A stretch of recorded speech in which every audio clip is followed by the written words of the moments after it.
후회하지 않는 삶, 후회하지 않는 삶이란 제목을 가지고 하나님의 말씀 증거합니다. 우리나라에는요, 세계적으로 유명한 분들이 참 많이 있습니다. 나라는 그렇게 크지 않아요. 그죠? 크지 않아요. 그런데도 우리나라는 유명한 분들이 참 많아요. 교회도 보니까 세계적으로 큰 교회들이 다 우리나라에 있더라고요. 기업도 세계적으로 유명한 기업들이 있습니다. 특별히 세계적으로 유명한 목사님 한 분이 계셨습니다. 물론 지금은 돌아가셨습니다. 우리나라에서보다 오히려 세계에서, 외국에서 더 알아주시는 분입니다. 미국의 빌리 그레함 목사님과 서로 친구더라고요. 언제나 같이 함께 어깨를 나란히 하는 목사님이셨습니다. 바로 조영기 목사님입니다. 제가 조영기 목사님이라고 말하면요, 어떤 분들은요, 별로 안 좋게 생각하시는 분들도 있습니다. 그러나 사실은 사실이니까. 무슨 얘기인지 알죠? 사실이니까 제가 말씀드리는 거예요. 솔직히 저도 그다지 좋아하진 않습니다. 왜? 신학이 다르잖아요, 우리하고는. 그러나 사실이니까 거짓으로 말할 수는 없으니까 제가 말씀을 드립니다. 우리나라 사람들 중에는요, 인정하지 않는 분들이 꽤 있더라고요. 특히 목사님들 중에서. 이상해요. 우리나라 사람들은요, 특히 목사님들은요, 자기보다 큰 교회를 섬기는 목사님 별로 안 좋아하더라고요. 이상해요. 무슨 놀고심보가 하나 더 들어가 있는지 몰라도, 아니, 자기보다 뛰어나고 능력 있는 사람들은 좋아하면 안 되나요? 그래서 그 사람을 본받아 가면 되잖아요. 근데 시기하고 질투하는 그런 분들이 참 많아요. 우리 부간교회 성도들은 그런 분 없길 바랍니다. 시기하고 비난하고 이렇게 알로보고 그런 분들 없길 바랍니다. 나보다 잘난 사람들을 칭찬하고 나보다 잘난 사람을 오히려 존경하세요. 그래야 내가 어떻게 해요? 닮아가는 거예요. 근데 비난하죠. 내가 누군가를 비난해요. 내보다 공부 잘하고 내보다 능력 있고 내보다 잘 살고 이런 사람들을 비난하면 내가 얻는 것이 없어요. 그래서 오히려 나보다 잘나고 나보다 뛰어난 사람들을 칭찬하고 세워주시기 바랍니다. 그러면 우리도 언젠가는 그 사람들을 닮아가게 되어 있습니다. 자, 조영기 목사님은요, 어린 시절 당연히 예수 안 믿었죠. 예수 안 믿는 가정에서 태어났어요. 폐병에 걸렸습니다. 우리나라는 못 살고 못 먹었기 때문에 옛날에 폐병 걸린 사람들이 많았습니다. 그래서 폐병에 걸려서 죽는 사람들도 참 많았죠. 그래서 조영기 목사님도 이제 폐병에 걸려서 죽을 날이 얼마 남지 않았어요.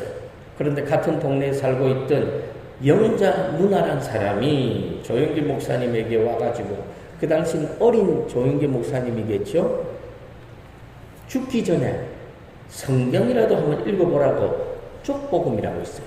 요즘에는 성경이 창세기부터 계시록까지 전 성경이 다 있지만 예전에는 그렇지 않았어요.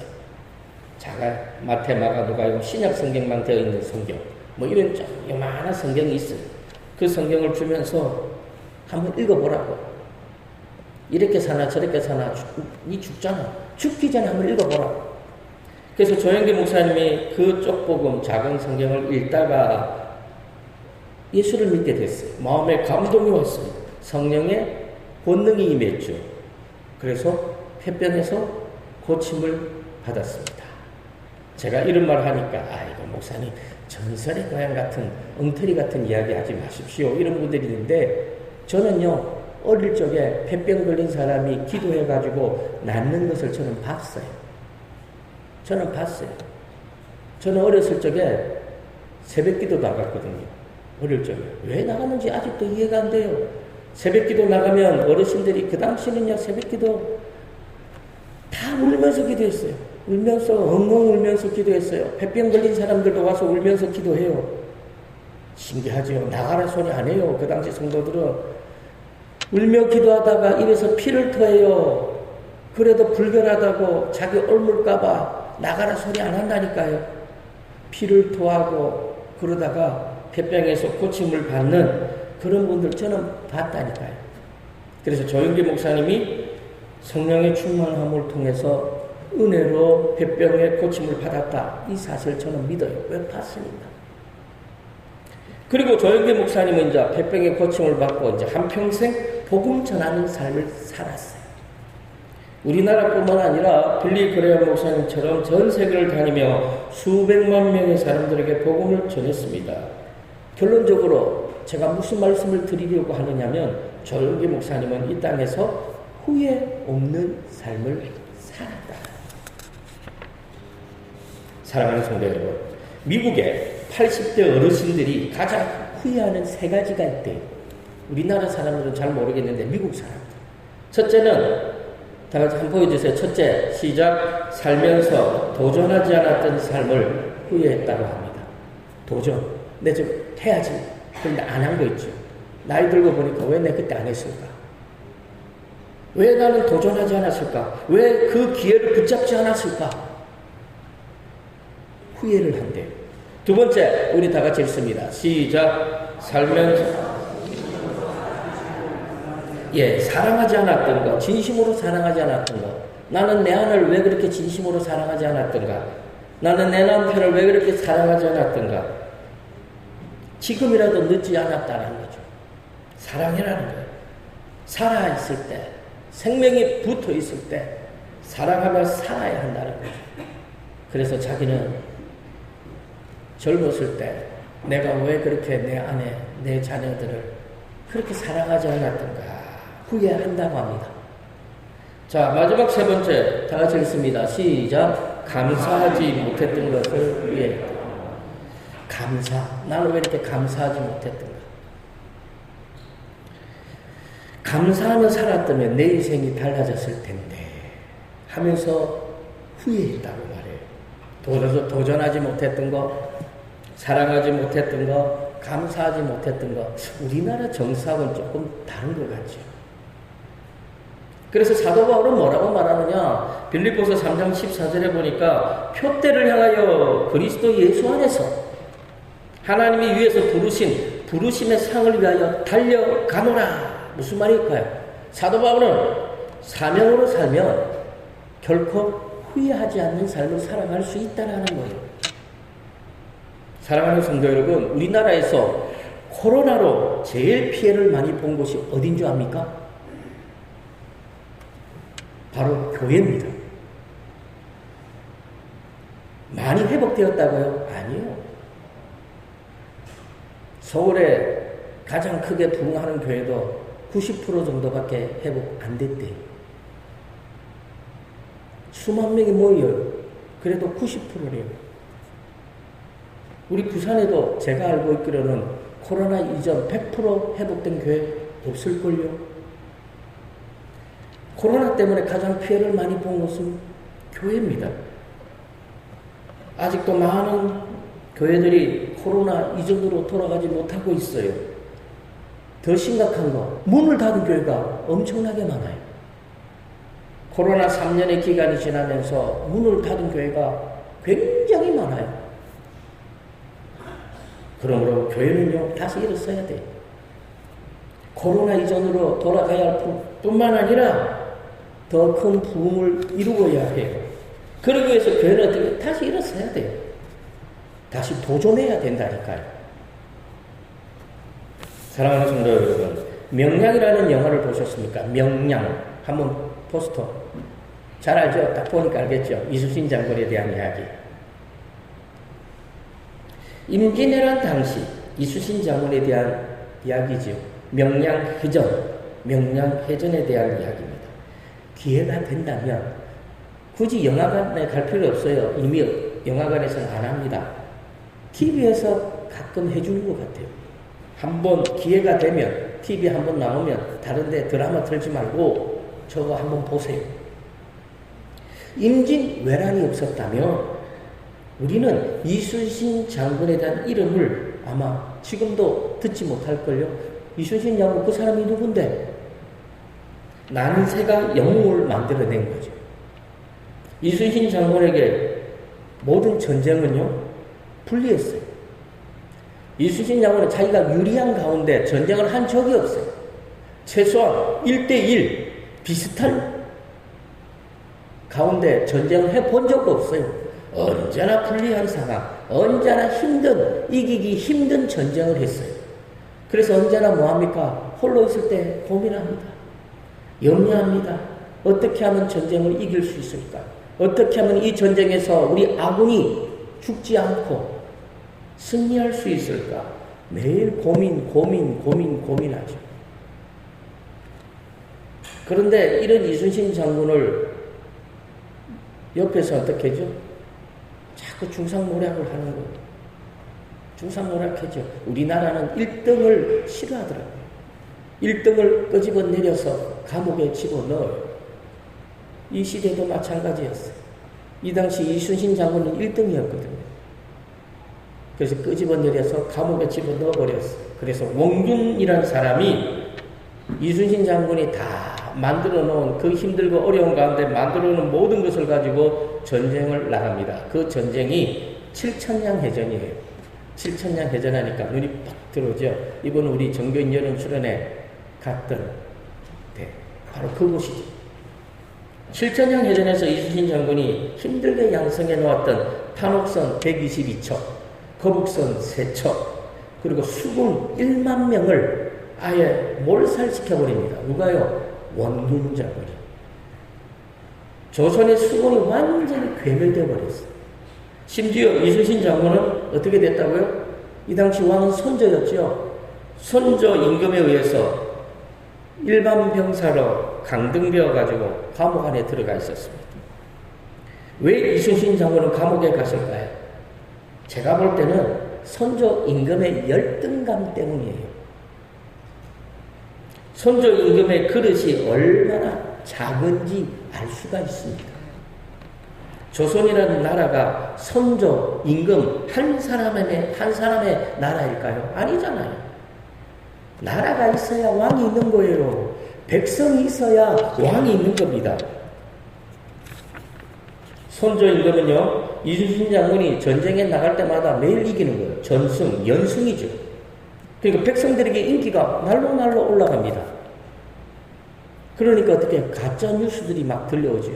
야, 이순신 장군이 역모를 해서 선조 임금을 몰아내고 자기가 이 조선의 왕이 될 거다. 이 임진왜란이 끝나면 조선의 왕이 될 거다. 말도 안 되는 이런 뉴스들이 막 터집니다. 그러자 이 선조 임금은요, 이 이순신 장군이 역모를 일으킬까봐, 아직 일으키지도 않았는데 역모를 일으킬까봐 두려워가지고 이순신 장군을 잡아들입니다. 온갖 고문을 가하고, 역모를 깨하지도 않은 사람에게 네 역모 꾀했지 라면서 온갖 고문을 가하고 감옥에 넣어버렸죠. 자신은 왕인데 백성들을 버리고 궁궐까지 버리고 도망을 갔잖아요. 그런데 이순신 장군은 백성들과 함께 모든 전쟁에서 승리를 했어요. 그래서 이순신 장군에 대한 열등감이 당연히 많을 수밖에 없겠죠. 그러다가 이 원균이 패배를 하고 조선이 이제 완전히 무너질 위기에 처했습니다. 이제 어쩔 수 없는 거예요. 이러다가는 조선이라는 나라가 망할 것 같으니까 다시 이순신 장군을 복직을 시킵니다. 정말로 옹졸한 왕입니다. 그러므로 이런 사람들에게 남는 것은 뭐밖에 없을까요? 후회밖에 없죠. 선조 임금이 나이가 60이 되고 70이 되어졌을 때, 깜깜한 밤중에 잠이 오지 않을 때 앉아서 뭐하고 있을까요? 한숨 쉬고 있어요. 한숨. 왜? 후회. 내가 왜 그때 그랬을까 하면서. 그래서 선조와 같은 임금이 있으면요, 그 나라는 망할 수밖에 없는 거예요. 다시 복직한 이순신 장군에게는 12척밖에 배가 없었어요. 12척. 훈련된 병사도 다 전쟁터에서 전사해버렸죠. 그런데도 이순신 장군은 선조 임금에게 상소문을 옮깁니다. 왕이여, 나에게는 아직도 12척의 배가 있습니다. 이 12척의 배를 가지고 일본의 133척과 해전을 벌입니다. 누가 이길까요? 당연히 133척이 이겨야죠. 결과는요, 이순신 장군, 12척의 이순신 장군이 대승을 거둡니다. 이 해전이 바로 명량해전입니다. 모든 사람이 불가능하다고 말할 때 이순신 장군은 목숨 걸고 백성과 나라를 구한 거죠. 후회 없는 인생을 산 거예요. 그러므로 저와 성도님들도 마찬가지입니다. 그리스도인으로서 후회하지 않은 인생을 살기 위해서는 일어서야 돼요. 환경 탓하면서. 이순신 장군처럼 목숨을 걸고요. 사명을 감당해야 돼요.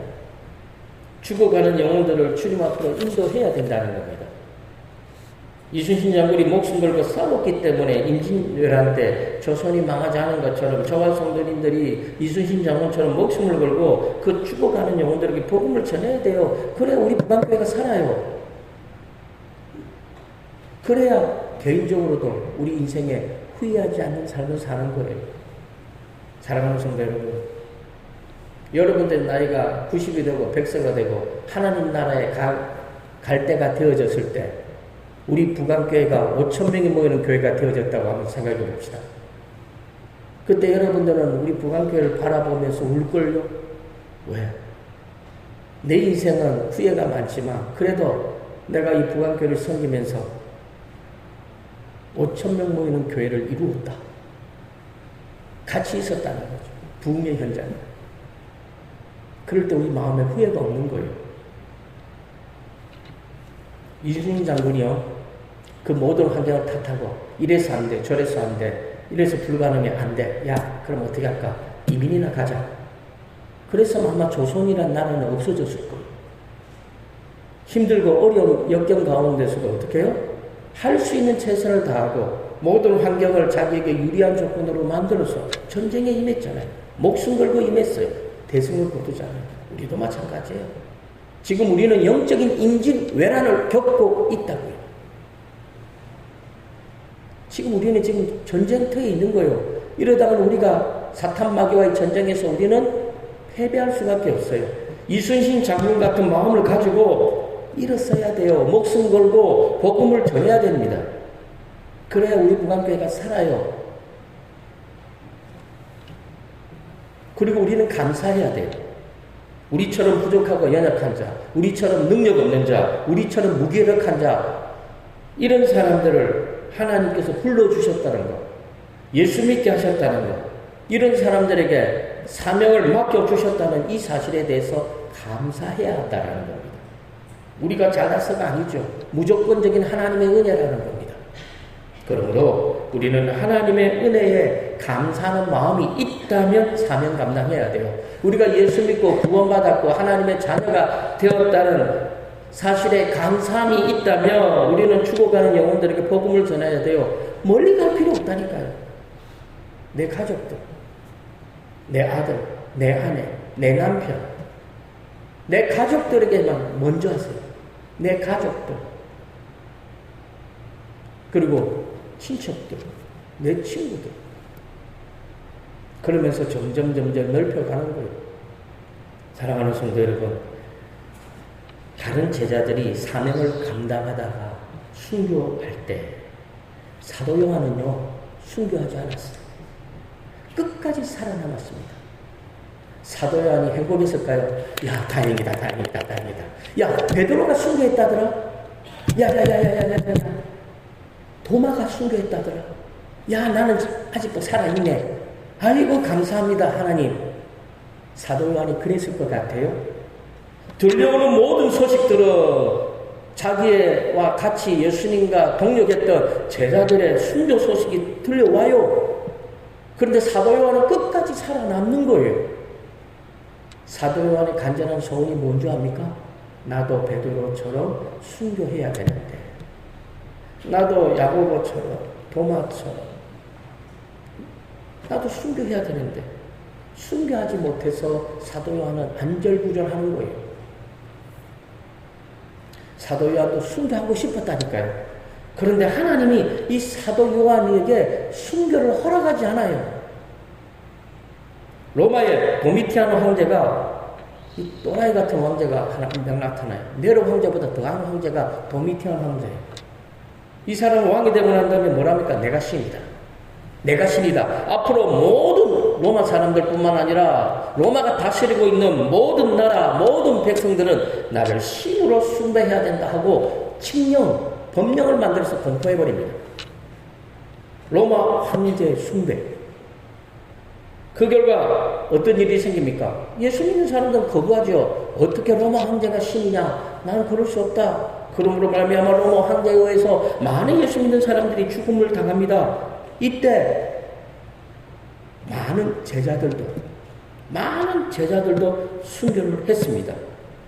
그런데도 사도 요한은 순교하지 않아요. 마지막으로 남은 제자가 바로 사도 요한입니다. 사도 요한도 도미티안 황제에 의해서 순교할 뻔했어요. 얼마나 행복했겠습니까? 야, 이제 나도 이제 순교하는구나.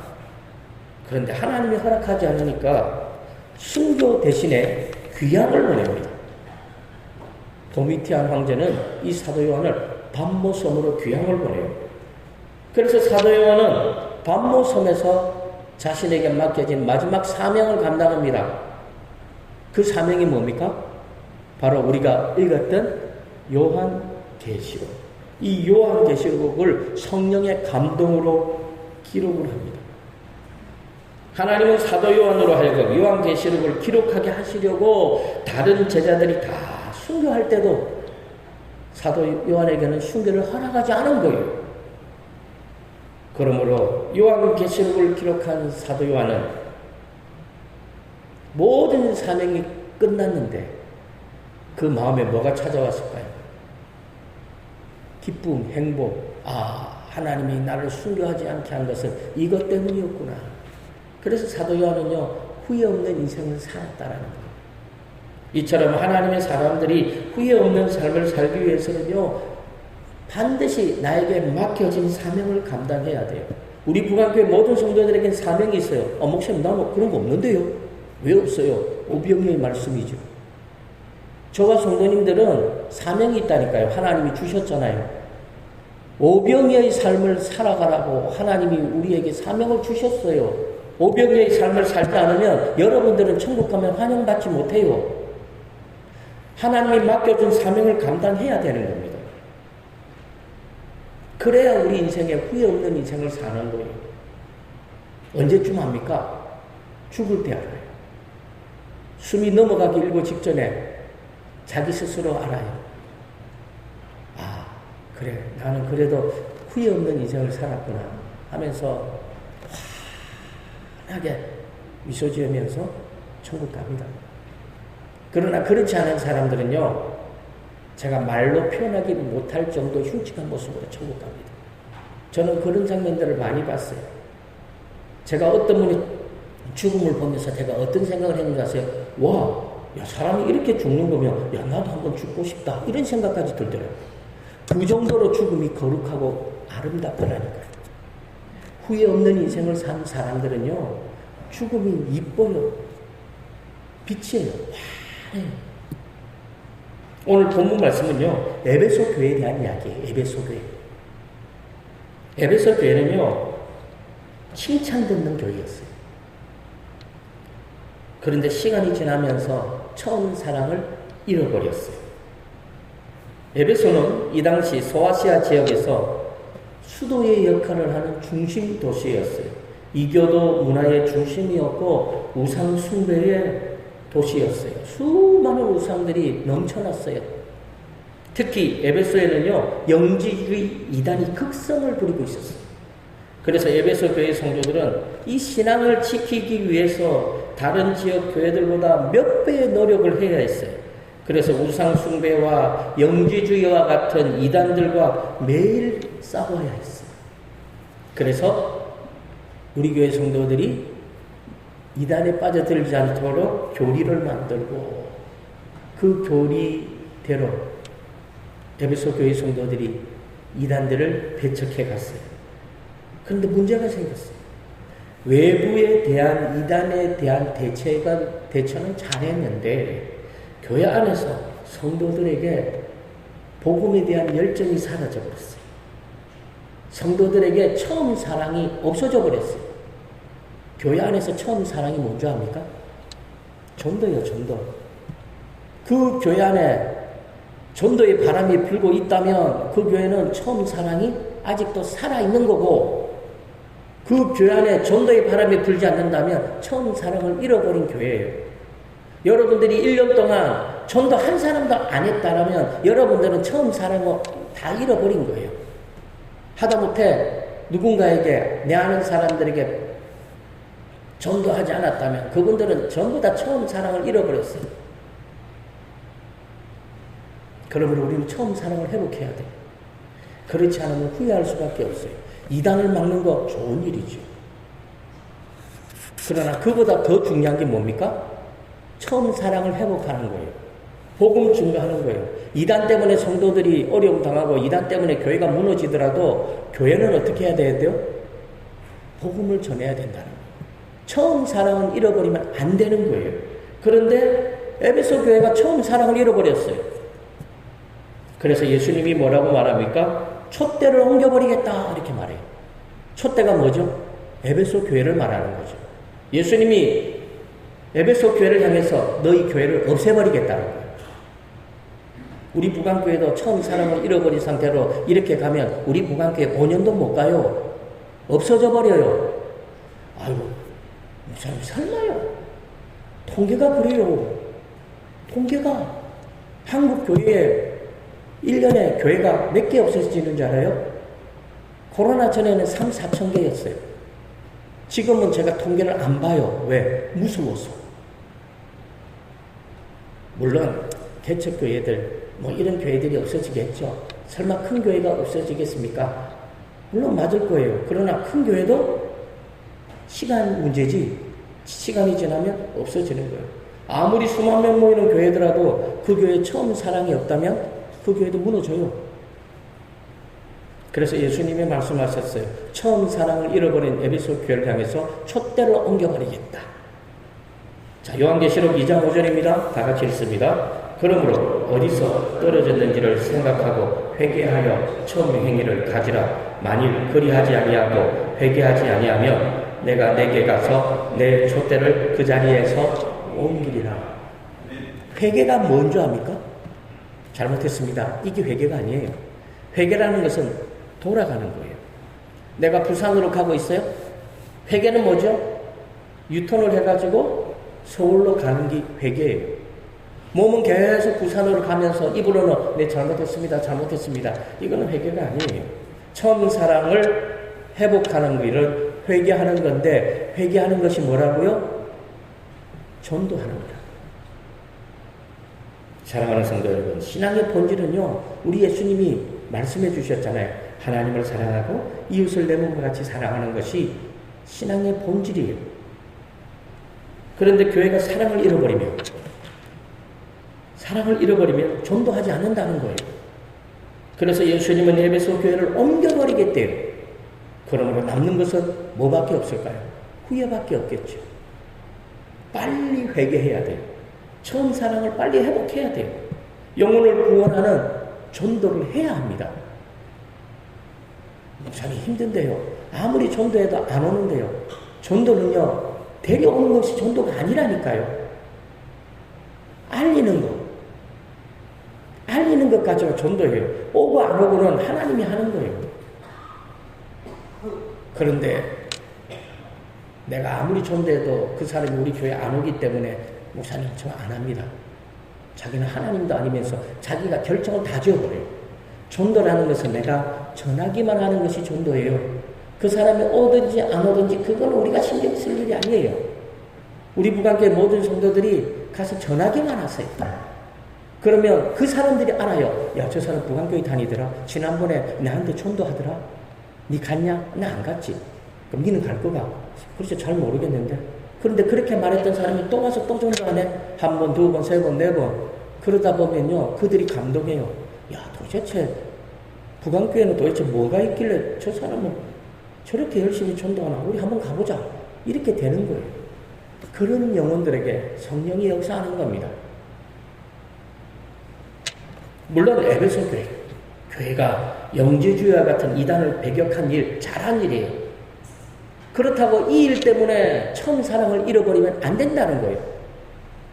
교회 건축하는 것도 중요해요. 그러나 그것 때문에 전도하지 않는다는 거 차라리 교회 건축 안 해도 돼요. 미국의 세들백 교회는요, 교회 건물 없이 15,000명이 야외 들판에서 예배드렸어요. 야외 들판에서. 그래서 그 교회는 재밌어요. 예, 다음 주일은 예를 들어서 매일매일 예배드린 장소가 달라요. 왜? 교회가 없으니까. 그래서 다음 주일은 소동 어디 학교 운동장에서 예배드립니다. 또 그 다음 주일은 동대고등학교 운동장에서 예배드립니다. 이런 식인 거예요. 왜? 15,000명이 들어갈 정도의 큰 홀이 없잖아요. 그런데요, 교회는 없어요. 그런데 성도들이 15,000명까지 부흥하더라니까요. 처음 사랑을 잃어버리지 않았기 때문에 그렇습니다. 그러므로 에베소 교회 성도들에게 절실히 필요한 것은요, 영혼을 구원하는 일입니다. 사명 감당하는 일이에요. 하나님을 사랑하고 이웃을 내 몸같이 사랑한다면 당연히 우리는 전도해야 돼요. 그래야 처음 사랑을 회복할 수 있고 우리 인생을 후회 없는 인생을 살아갈 수 있습니다. 그러므로 저와 성도님들 하나님 앞에서 후회 없는 삶을 살아가기 위해서 우리에게 맡겨진 영혼들 복음을 증거하는 가깝게 멀리 갈 필요 없지요. 내 가족들, 내 친척들, 내 친구들, 내 이웃들에게 복음 증거하는 저와 성도님들이 되시기를 주님의 이름으로 간절히 축원합니다.